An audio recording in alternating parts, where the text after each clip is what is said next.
G'day, I'm Mark from Self-sufficiency, and today is a very special video in the sort of vlog style or the ad-lib style of me just walking around, but it's special in a few ways. First of all, the sun's shining, and so that's a good sign. We've had heavy rain last night and the last 2 days, so it's been bucketing down, and it's good to be able to get outside and do some filming.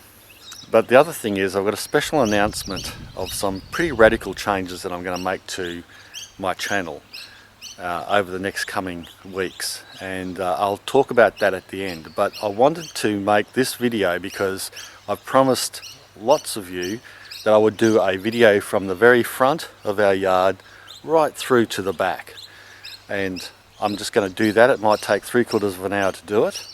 I don't care, but those of you who like my videos and want to go the distance and really wanted this, I'm sure you'll stick with me and see it all. But it's going to be raw, you know, it's going to be a lot of ums and ahs probably, but I'm just going to show you a snapshot of the yard as it is at the moment. Grass is a bit long, it's not as presentable as I'd like it, there's lots of jobs that I haven't got around to doing just yet, but that's what living on the acreage is like, or a self-sufficient property is like, or even a small block.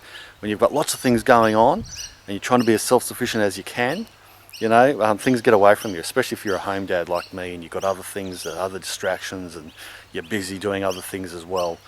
You know, it can get away from you a little bit, but without any more rambling on, let's go up the front and start from the front of the property, and I'll just talk my way all the way through down the back to the poultry and show you what's going on and what isn't.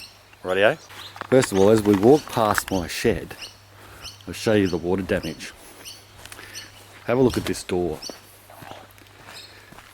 See how it's all buggered? It's all just coming away. This door is going to have to be replaced.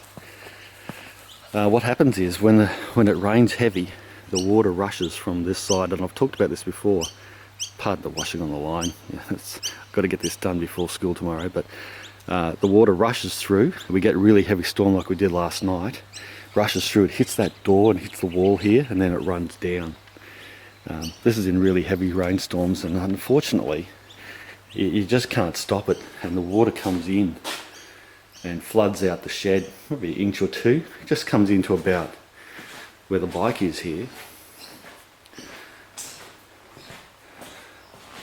and makes a bit of a mess, but it dries out if I keep the shed open. Bit of a pain, but that's what happens.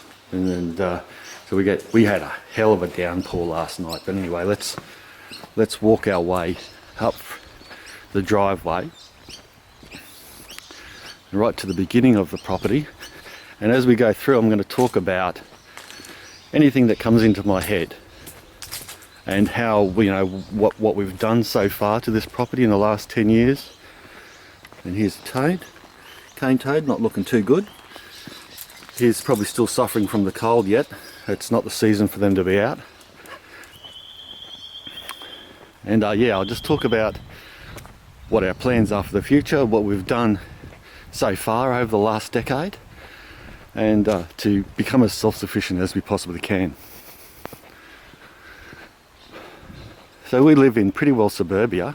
It's an acreage estate, so all these guys around us. This is a council easement, so we don't have neighbours next to us, which is really good.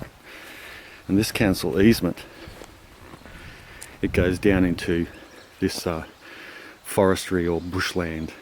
That's, you know, hundreds of acres of just sort of wild bush that comes in behind us. Really nice. Neighbours are fairly good. Neighbours are nice here. They all live on 2 or 3 acre properties, and it goes down the street here. This is our joint. I've got some electric gates, and one's broken at the moment, and that's what there's a neighbour's dog going off. Like I said, this is raw, I'm not editing anything out. And we started off with some ornamentals. We've got some roses growing. Will you shut up, will you? It's an awful old thing that just barks constantly.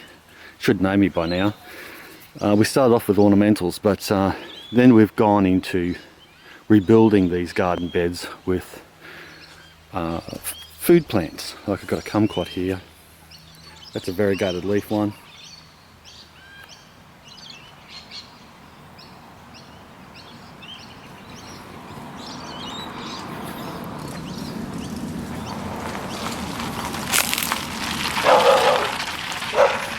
And these here are guavas. These are mini guavas.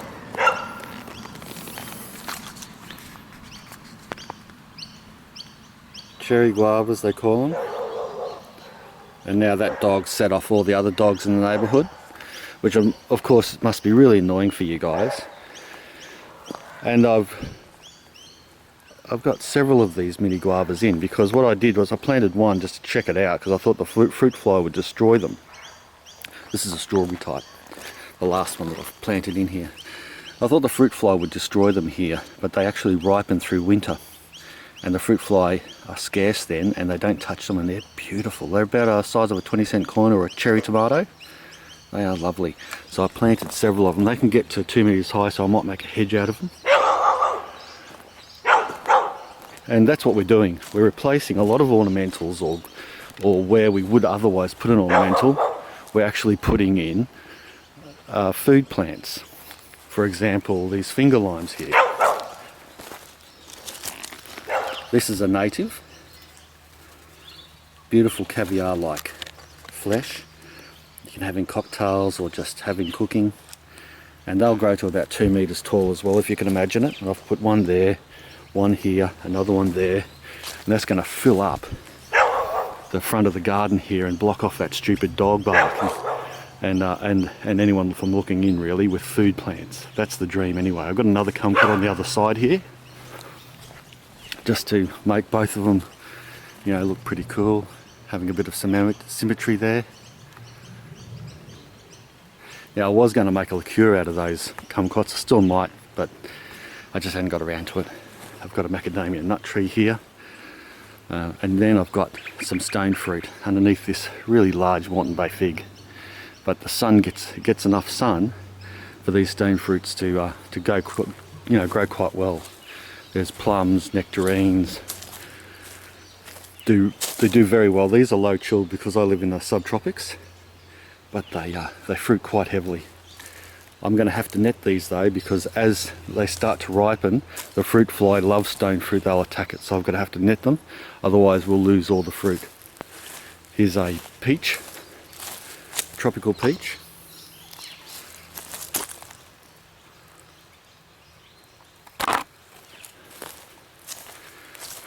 Another plum coming on here. I think this is a golden something. Gulf gold plum. I got that from Daly's online nursery. And here's a Davidson plum, which is a native to Queensland, New South Wales. The fruit is like a normal plum. It's actually quite sour. Makes fabulous jams apparently, and it's starting to get some good size about it. And you know, you'd be surprised at what you can find growing. I mean, over here, this looks like just a normal, ordinary ornamental, but it's actually a Cedar Bay cherry. And I've only seen it fruit once. I moved it from down the back over here to here because it wasn't getting enough sunlight over down there in front of my shed.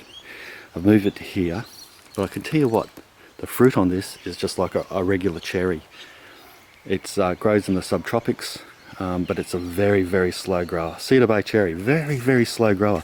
It's about 5-6 years old, and that's only how high it is. It's supposed to get a couple of meters high, a couple of meters wide. But the cherry on it, the actual fruit is very nice. One stone, beautiful, but I've only seen it fruit once. I'm keen to see it fruit again. So yeah, there's the front of the yard. We've got this mix of ornamentals, and we're not going to totally give away the ornamentals, but you know, like we're not like these shade plants in this sort of area underneath this tree.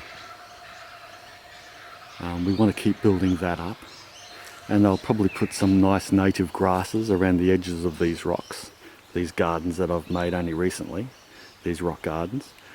I took these rocks from around my vegetable garden. If you follow my videos, you would see that I used to have rocks around my vegetable garden and rock pathways. Well, I moved all that, turned it into grass, put these rocks out here to make these front garden beds. And also, if you've been watching my videos, you would have seen that I'd gotten my stairs redone. The last video I probably showed you the stairs were knocked down. Well, they've been built, but I have to paint them yet. But they've come up really well. They've done a good job, the guys. Nice and solid. Marbu or Merbu wood. I've got to paint all these things now, and then I'm gonna, not lacquer, oil the floor, the stairs and the wood. And my next job, and this is what I'm going to do myself, leading up to our front door here, is change this wood. And I've just had a few bits of trial boarding that I've picked up from the local hardware store, and I'm going to, bit by bit, I'm going to change all this for new stuff.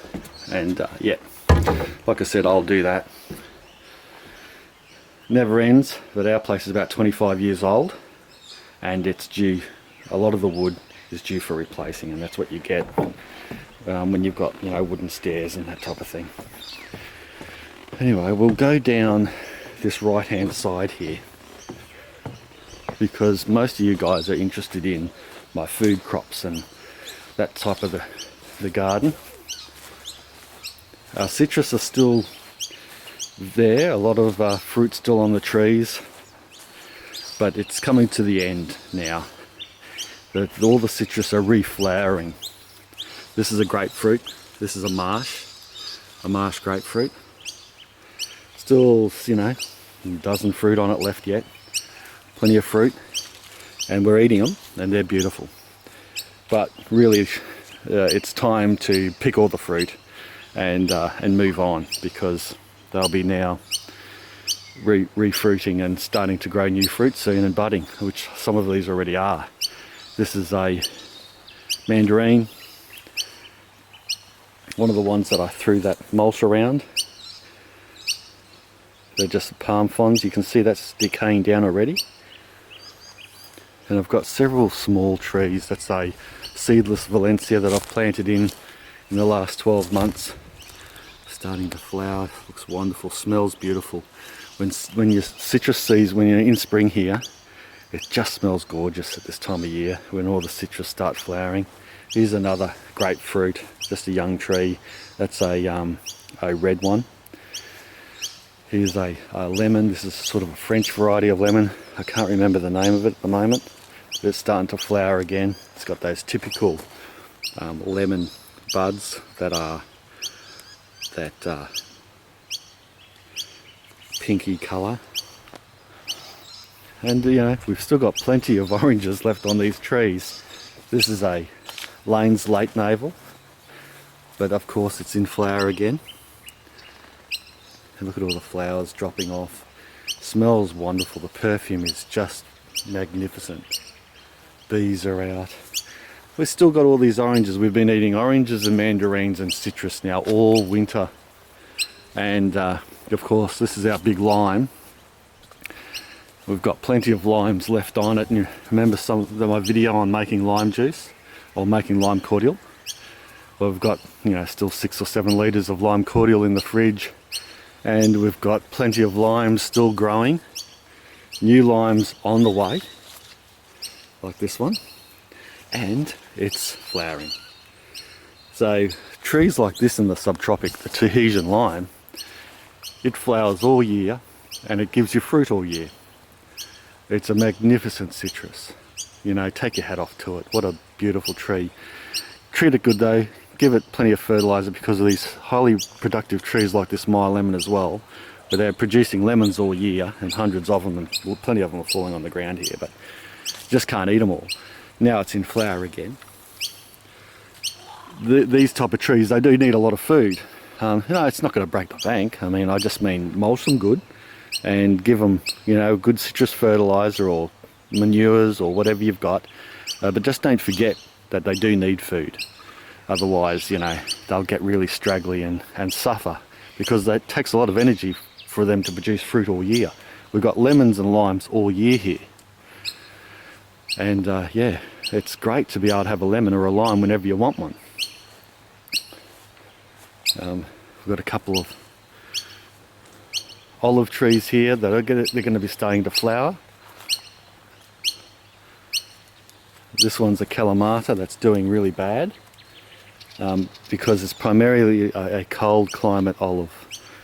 And I should never have planted it really, but I got it at half price at the nursery and I just wanted to give it a go. Sometimes, you know, you give things a go in the garden and you got to give it a go and see how it goes. And this was a bit of a failure. You get failures and you get successes. And sometimes you get some really good successes where you thought you'd get failures. There's a kaffir lime.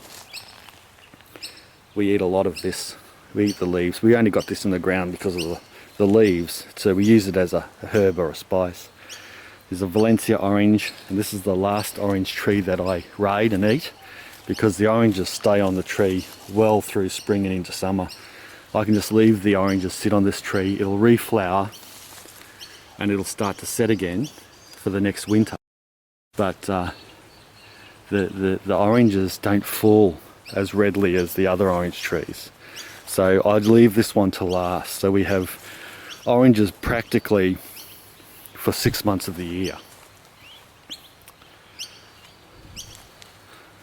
And I'm not going to show you every plant in our orchard, but these are the big Helena olive trees. They flowered for the first time last year, just sparsely. We got a few olives off them, maybe, you know, half a kilo or something. And I can't really see if they're flowering. They don't look like they're flowering just yet. But some of the other olives are, like the Alberguina or Arbeguina is starting to flower. You can just see, you just make it out. Just a few buds coming out. I don't know if you can see. A few buds are coming out here. And they'll start to flower all soon. And I'm hoping these big trees will flower a bit better this coming year, what happened last season with these manzanellas. The year before they flowered for the first time and not too bad. I got a kilo of olives out of all my trees, and then this last season they went crazy and flowered heaps, and we got 8 kilos of olives off them, so I was really happy about that. I'm going to be doing the olive video pretty soon too. I've cured the olives and we've been eating the olives and they're just fantastic. Here's the end of our imperial mandarin. We're still eating the fruit off it. A lot of fruit has dropped. The parrots have got into them, and you know, it's towards the end. I've given away hundreds to family and friends, and the rest of this will probably turn into compost. We'll still be eating these for another couple of weeks yet, but they're all dropping from the trees. I'm planting new citrus all the time. This one's a Tangelo. It's like a cross between a mandarin, I think, and an orange, or a mandarin and a grapefruit or something. I can't remember just right at the moment. And here's our tried and tested Washington navel orange, which always produces well, and it's in full bloom at the moment. It looks beautiful, and the petals dropping on the ground, they just look like snow. Looks like snow underneath the tree, and that just smells fantastic. And there's a look back through our orchard. Nothing more of real note except for our loquat here, and that one always comes on at this time of year. Here's a fruit up here that's almost ripe. Maybe I could even pick it. Beautiful, they are lovely. They're tasty as, and there's plenty of clusters of fruit on this. Fruit fly don't tend to get into it, which is good. But this is the only real fruit tree at the moment that's got fruit coming on. You can see some of the birds have been getting into it. That's the only thing. You get a few of the parrots and the cockatoos come in and start eating it, but they don't eat them all. So if you keep an eye on them, you usually get some good fruit. This is probably the best it's fruited for me.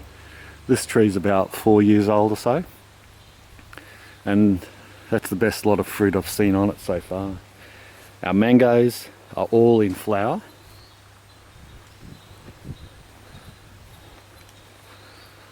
So hopefully we'll get some good mango set this year. We've got about 10 or 12 mango trees, all different varieties. I mostly selected ones that are good against anthracnose and black spot. Here's a pomegranate. Oh, that's feeling very weighty. This one's already started to crack. It's ripe to pick. Look at that. See how it's starting to crack open? We can have that. That one's fallen off, so that's probably ripe as well.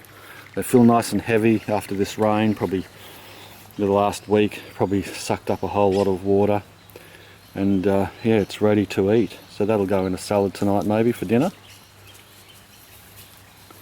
I'll just put that down here. Keep walking around. I'll pick that up later.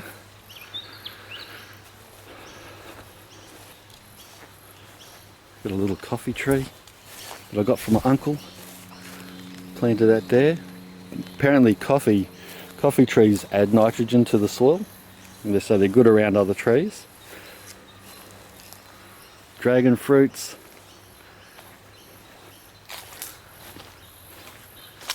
There's one ripening. There's one that's ripe. On my trellis there, I've got a video on how to make that in my section.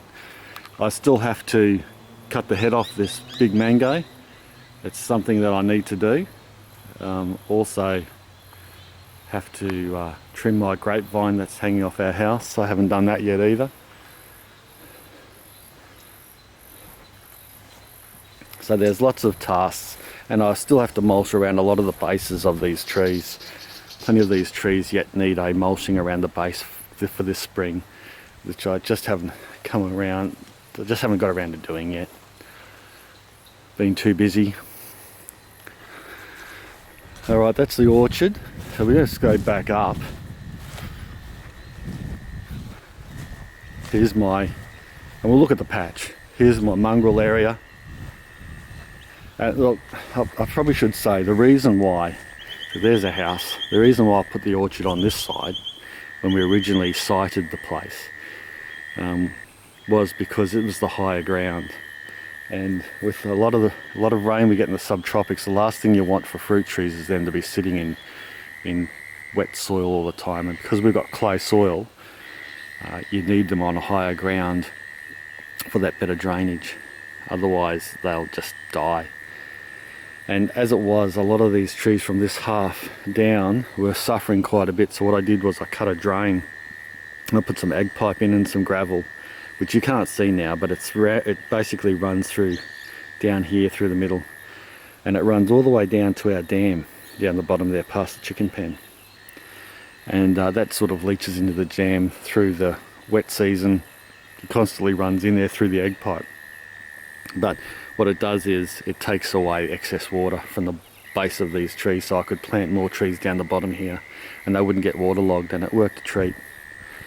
But yeah, we sited the orchard on this side, keeping all the trees together. I've still got room to plant them even closer. My aim is to keep the trees quite small rather than let them all go really big. But anyway, let's start from the mongrel area down the back here. I've got my compost piles. I'm going to do a video on these properly, but basically they're just old pallets put together in 3 bays. It's a 3-bay system, and I use a cover system. And like I said, I'm going to do a proper video on this, so I don't want to really talk about it too much and take up time, but the end result is a wonderful, beautiful fertilizer compost that goes into the garden. I've got some extra banana trees that I actually found near my son's school in the bush. I just saw them, small plants, and they've got some suckers coming up now. I don't know what variety they are, but I was keen to grow some. Here's a little avocado. This is a dwarf variety. I think it's a Wirtz. Not growing too bad actually. I've had to build it up because of our clay soil. I built it up here in this container, which has got no base, and nice and high, so that when the taproot goes down, it goes into the topsoil but doesn't go into the clay, because once the taproot of an avocado hits clay, she's kaput. So it gets root rot and you're buggered. So I'm hoping this works, because I've had a really hard time growing avocados. Here's my last 3 raised beds. Growing some garlic in here in wood chip. This is my wood chip experiment. So a really thick wood chip mulch. Garlic seems to be growing really well on this side. I've got a few stray onions growing well here too. These are bunching onions that I got out of my pantry. They sprouted, so I thought I'd put them in the garden. They sprouted at the right time, and they're growing well. They'll be good. And on the other side of the bed here I've got potatoes, and they're just about finished. They've been growing all winter and they're dying back now, and they'll be ready to pick. And if I dig down here, you'll be able to see potatoes, hopefully. Yep, this is a purple variety. I'll be able to harvest all these soon. And this has been grown in thick wood chip mulch, and they thrived. I reckon I'm going to get a great harvest of potatoes out of this side of the bed. Here I had a whole heap of bok choy growing. Look at all the seeds it's producing, and a lot of it's gone to seed. And in the middle I've got some mini pumpkins. They're a jack pumpkin or something, American variety. See there? They don't get much bigger than that, I believe. And see how they go.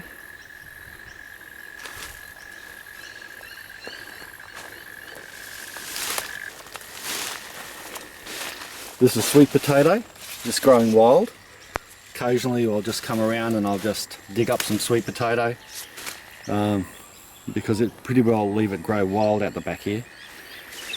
And in this bed I've got to clean it all up, get rid of these weeds, because asparagus season is beginning and I'll need to chop all this back. Some of this asparagus is alive, but I really need to chop it all back because the proper asparagus will start coming through soon, and they'll be really ready for harvest this season, because a lot of my asparagus plants are 3 or 5 years old now, so they're strong enough to be harvested and eaten on a continual basis, sort of all spring and summer. So that's what I'll be doing. I've got to prepare this bed, so I've got to really get into it, knock all these weeds out of it, cut this back. And on the other side here I've got ginger, which you can't see because a lot of weeds have just popped up. I'll pull all that out. I'll let the ginger rhizomes come up. They won't come up until our late spring, and then I'll have half asparagus and half ginger growing in that bed. This here I want to turn into I've got to build these garden beds up, and then I'm going to turn these into like a gourd and cucumber and pumpkin type of setup, where I have a roof, you know, of the mesh coming over and they sort of hang down. That's my vision anyway, so I need to work on that. A lot of my Asian greens that I was growing through winter, and lettuces and that, have all gone to seed.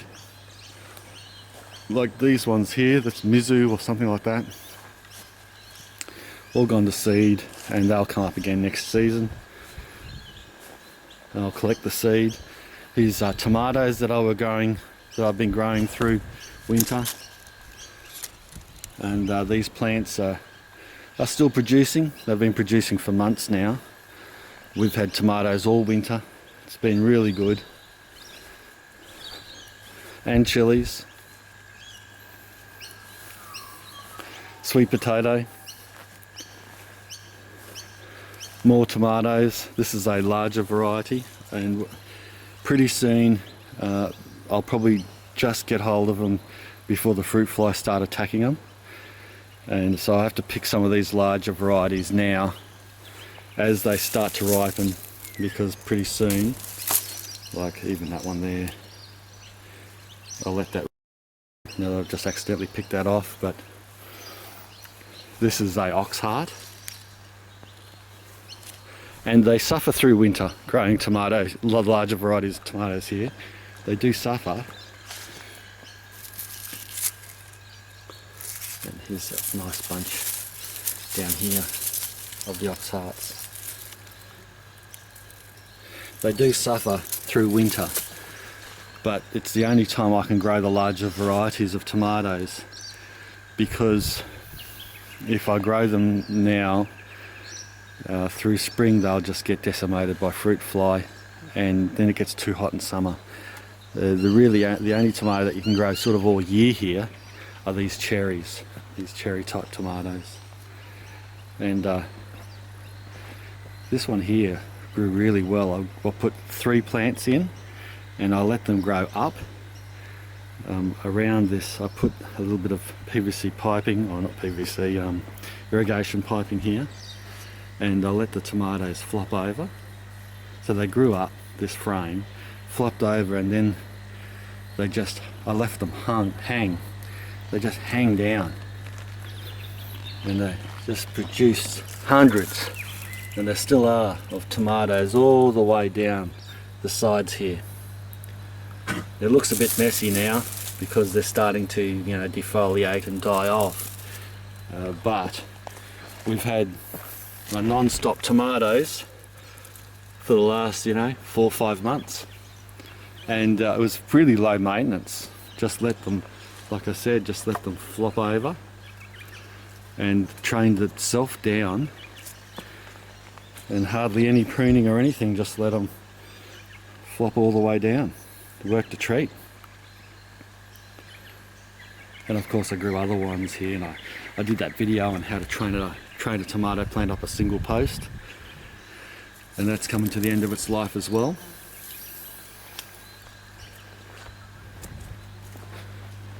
In this bed here I've planted a new crop of carrots. These are multicoloured carrots, purple, orange, green, whatever, and they're going really well in this raised bed. I reckon they'll be a beautiful crop.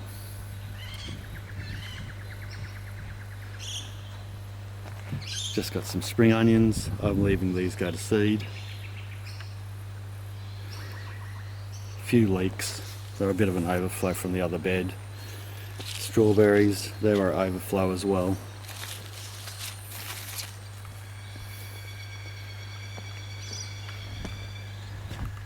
Herbs in this large pot, parsley, thyme, a purple basil, dill. This came up by itself and I've just left it there. Planting that, of course, with some cucumbers. These guys will be probably producing in several weeks. They look small, but cucumbers grow pretty quickly, and I'm going to grow them like I did those tomatoes. Sort of train these cucumbers up this structure here, and then let them flop down and hang down, and yeah, hopefully that'll work.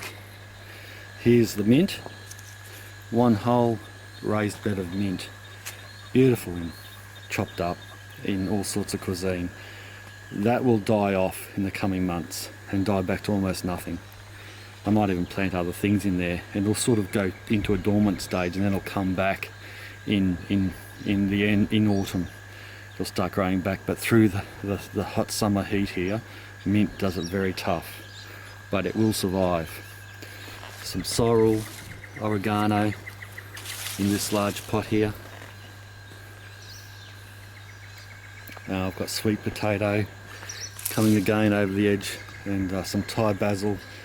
It's growing really well. That plant's about 18 months old now, and it's still producing good food. This bed here, I've got some corn. They self-seeded at the wrong time, and so I left it as an experiment. They're only about a foot high and they're flowering. I don't think I'm going to get anything off that. But you know, I've got coriander, I've got a self-seeding yellow cherry tomato here. It's only a small plant, but you know, it's giving the odd plant, it's giving the odd bit of food for a toasty in the morning or a salad. Spinach still, plenty of beautiful kale. I love this purple kale, full of antioxidants. Just lovely, absolutely lovely. And of course you've got the standard leaf kale here. Plenty of ways to cook that up. I've got some celery, nice to add into, pick it and add it in the food. This was sprouting broccoli, all gone to seed now. So it's food for the native bees and the bees. And I've got to do a bit of weeding in this patch, but at the end of the day, I haven't been able to get out in the patch for a bit, and you can only leave it a week and you get a few weeds. But I've got some beautiful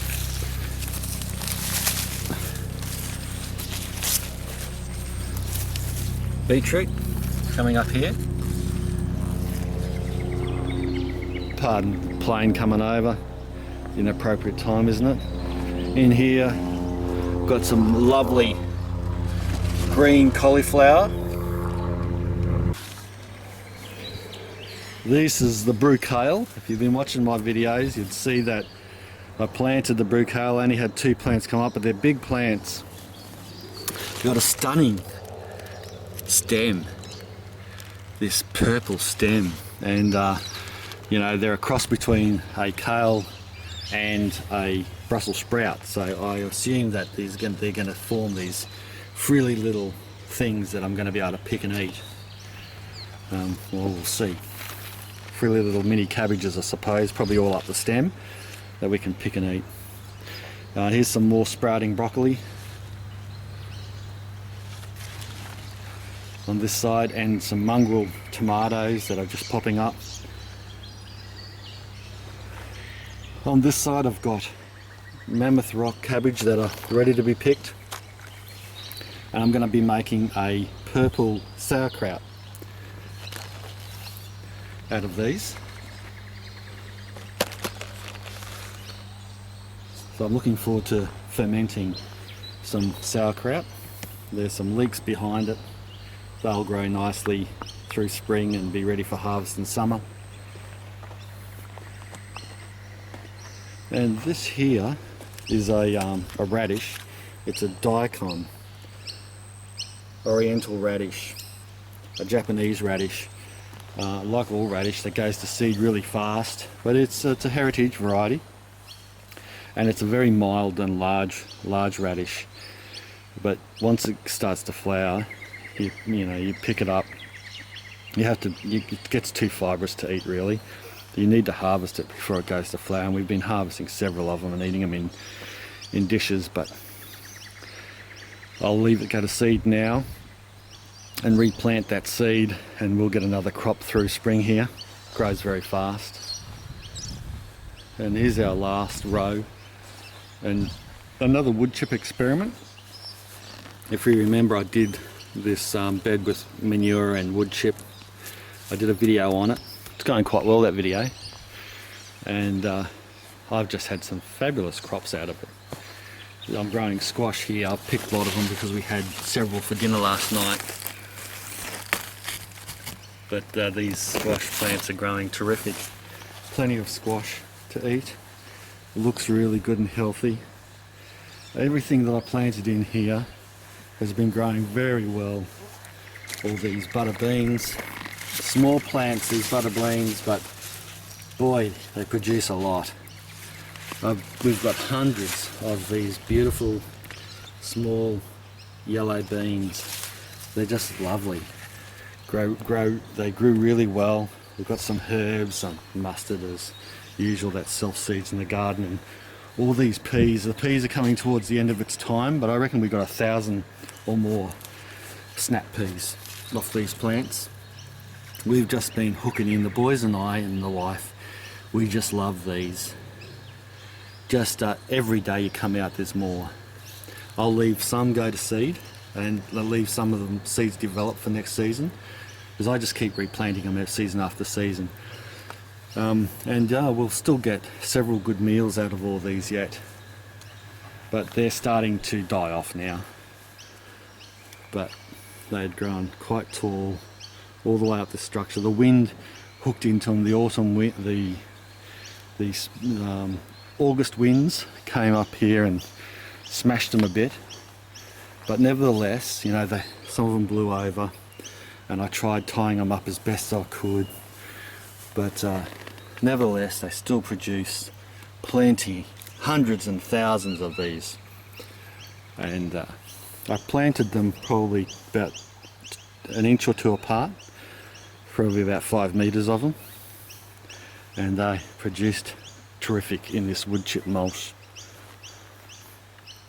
And once they die back, they'll be replaced by self-seeding tomato there, and probably a few other things that I'll put in here for the coming summer.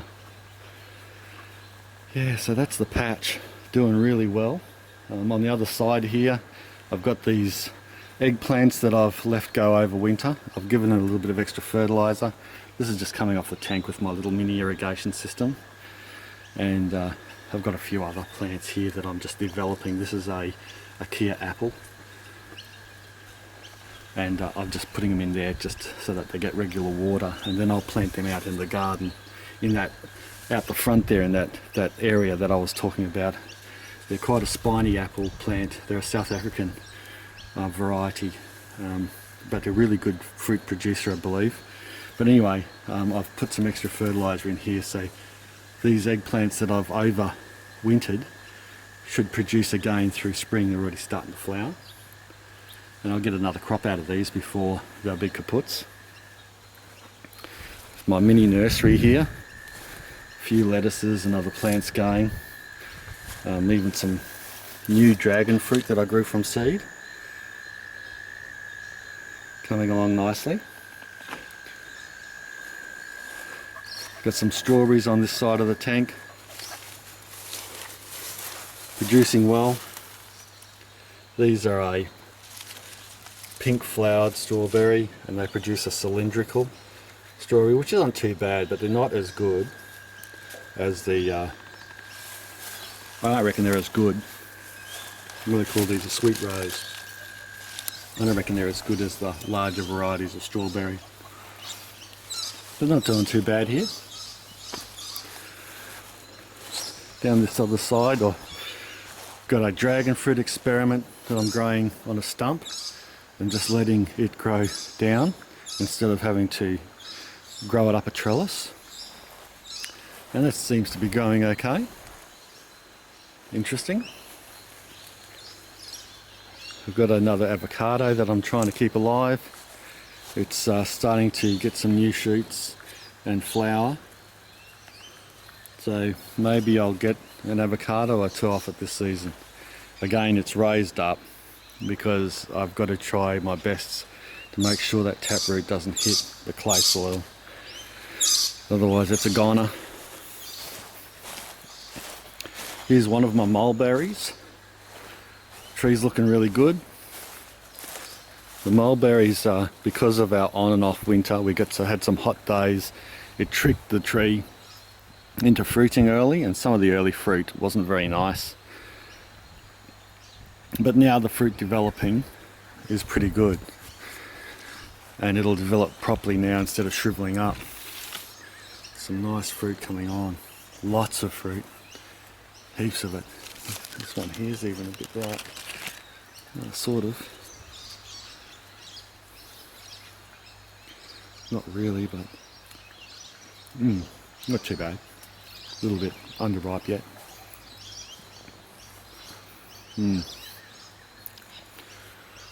Well, before I go down the back, I better show you the full yard, because I've missed out some of them across here.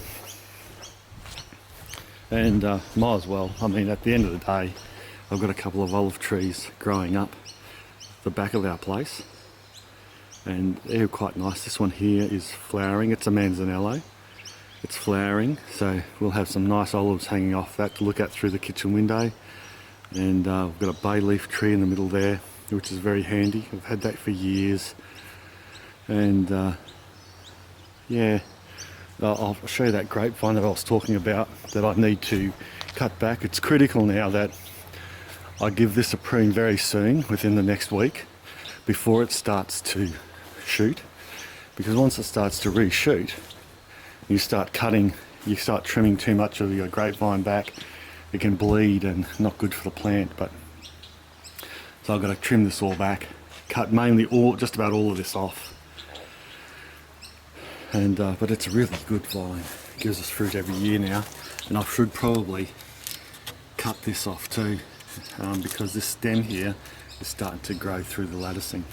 But this mulberry here is getting quite huge, and mulberry trees can get really big, and that's what I want, because this is our picnic area down the back here. I've got my barbie set up and all that, and my fire pit, and it's nice to have a nice big mulberry tree.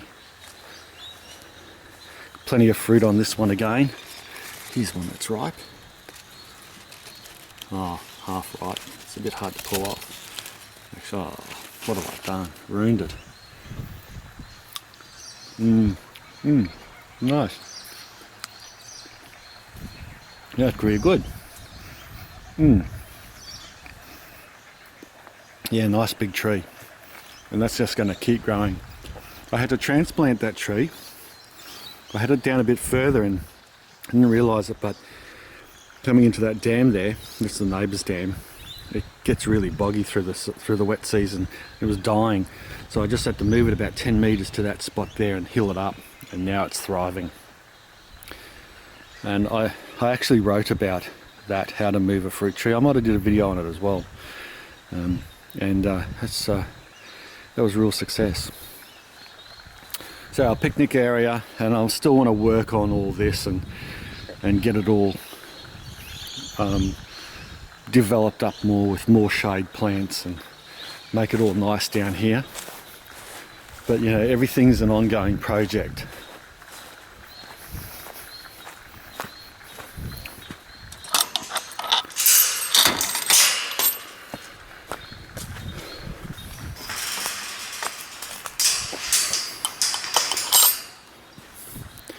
Alright, we've got the chickens typically down the back here, going about their business.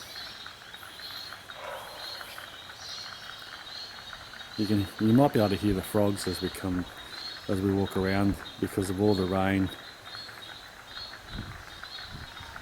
But yeah, the chickens are just there as they normally do in the free ranging area, digging around, having lots of fun.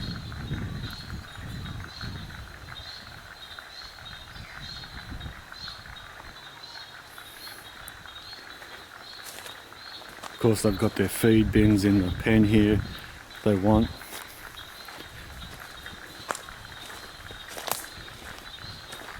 I've got the quail will be starting to lay again soon. My quail pen here. And just got my breeding stock in there at the moment, and I'll breed up some quail once they start laying again. I'll breed them up in late spring.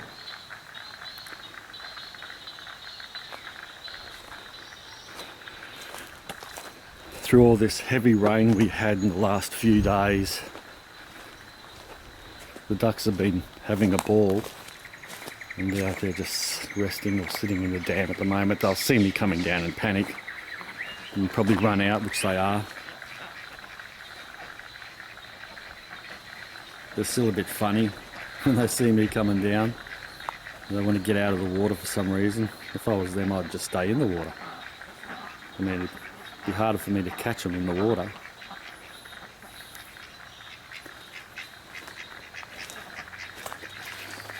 But yeah, the dam is nice and full from all that rain.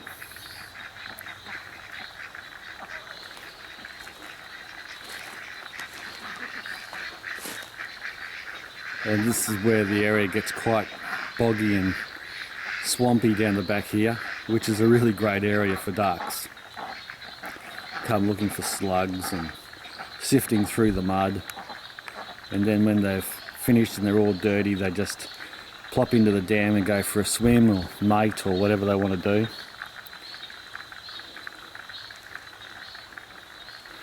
And pretty well finally, down the back here is where I keep our native bees. About 10 or so hives, 10 or 12 hives of native bees, and they do a lot of fertilising in the vegetable garden and the fruit trees. And our property then finishes down the back here.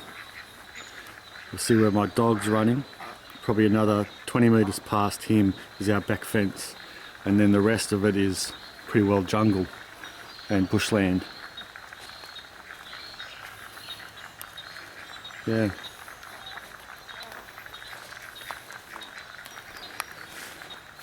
Yeah, and that's pretty well our whole property. And I guess the reason why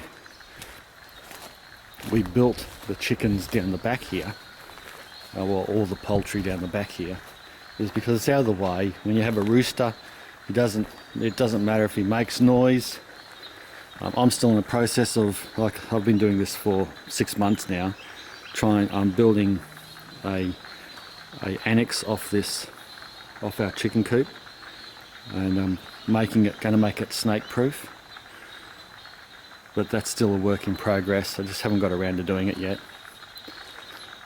But yeah, we put it down the back here because it's underneath the trees, and through summer it gets very, very hot. And these trees in this treed area and this sort of mongrel area is really good for poultry. They get the sun when they need it, and when it gets too hot they can get out of the sun, stay in the shade. They've got plenty of grass to eat, plenty of area to free range. I've put a dog-proof fence all the way around so it's safe, and when they're locked up at night in their pen, it's fox-proof, so nothing gets them. Yeah, it's a really good area down here, and it works well.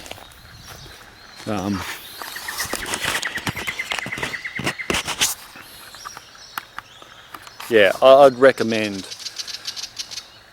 building your poultry pen away from the house, because poultry pens do attract mice and rats and snakes and other critters, and they can be noisy. So if you can build it away from the house, that's a good thing. If you've got, a fair number of birds like I have, and of course, if you're living in a subtropical climate and you can get a bit of tree cover, well then that's good too.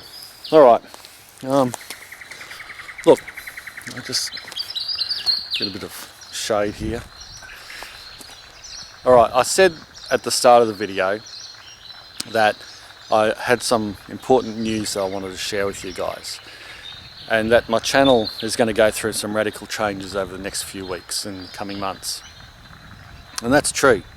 You would have known that if you follow my videos, some of my vlogging that I've been trying to get into, I've been trying to work out a way which I could be happy with the channel, that it'd be good going forward in the future, something that I could be happy with, something that I could attract more subscribers with, something that I could turn into almost like a full-time job or a new career.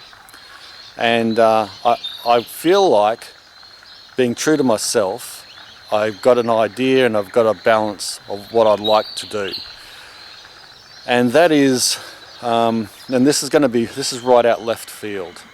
And some of you are going to think it's cool, and some of you mightn't like this at all. In fact, I might even lose subscribers over it. But I've got to be true to myself. And what I'm going to be dabbling in and changing the channel quite dramatically to is something.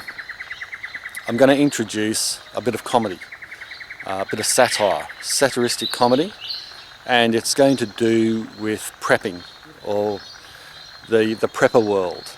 And I'm going to be introducing an alter ego. I'm not going to say too much about it because I'll leave it as a surprise, but it's going to be an alter ego of mine, and we'll see how it goes. It'll be videos released every Saturday, so I'm going to get more regular with the videos, and the prepping videos will be released every Saturday, but One thing I am going to say is that I'm going to still keep these videos, and I'm going to still keep my standard videos that I create through the weekdays.